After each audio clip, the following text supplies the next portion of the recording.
नमस्कार, लेखणी शास्त्र न्यूज मध्ये आपण सर्वांचे स्वागत आहे। सादर आहे ब्रेकिंग न्यूज। आपण या ठिकाणी कशासाठी जमलेलो आहोत?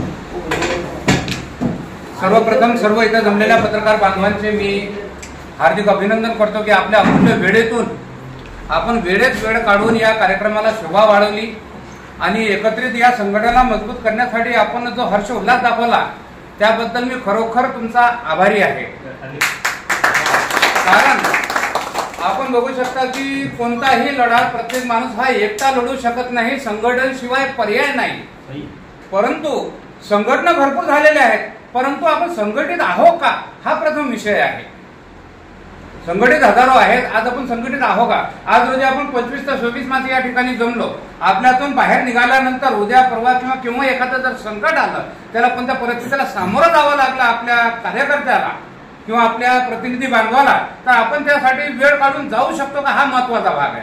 फक्त नियुक्तीपत्र मिळालं, आपण संघटनेमध्ये एक मोठं पद प्राप्त केलं, मी मोठा आहे असं म्हणून कार्य होत नाही। संघटना बनल्यानंतर ज्या विस्कळीत होतात, दरवर्षी ज्या संघटना स्थगित केल्या जातात, याचं कारण हेच आहे की मनापासून कार्य करण्याची तयारी ही कोणाची नसते।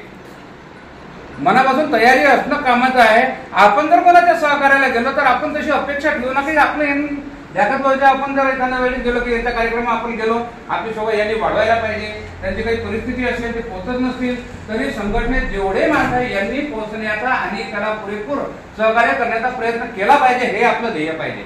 आज आपण समजू शकता की पूर्ण वर्षभर शासकीय निमशासकीय संस्था व इतर संघटना यांच्यासाठी यांचे कोणते कार्यक्रम असले, सामाजिक कार्यक्रम असले तर यांना आपल्या प्रसिद्धी मिळावी, पेपरमध्ये मोठा फोटो यावा, भाऊ तुम्ही आमची बातमी घेतली नाही, तुमच्या चॅनलला बातमी लागली नाही, हे त्यांना बरोबर समजते।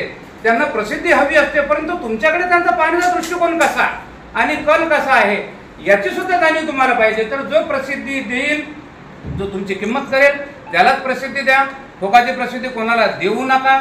एक मताने राहा आणि संघटन हे आपण एका मायबापाचे लेकरू आहोत असं संघटन असते। कोणी या ठिकाणी जात पात भेदभाव हा काही नाही आहे। पत्रकार हा फक्त एक पत्रकार आहे आणि आज रोजी पत्रकारांना कशा प्रकारची प्रताडणा करण्यात येते, कशा प्रकारची गटबाजी करून त्याला हरासमेंट करण्यात येते, कसे आरोप लावण्यात येतात, याच्या भरपूर बातम्या आपणच लावतो आणि आपणच विसरून जातो। तर असं होता कामा नये। वेळ अतिशय कमी आहे कारण नगरपालिकेच्या ठिकाणी मीटिंग आहे, त्यामुळे मी अल्प वेळेमध्ये माझे 2 शब्द संपवतो। पुढच्या वेळेस आपल्याला संधी येईल त्यावेळेस मी मार्गदर्शन करेल। तर पुढचे 2 शब्द आपले संघटनेच्या महाराष्ट्र प्रदेश महिला अध्यक्षा माननीय उमाताई बोत्रे ह्या सांगतील आपल्याला, अशी मी त्यांना विनंती करतो।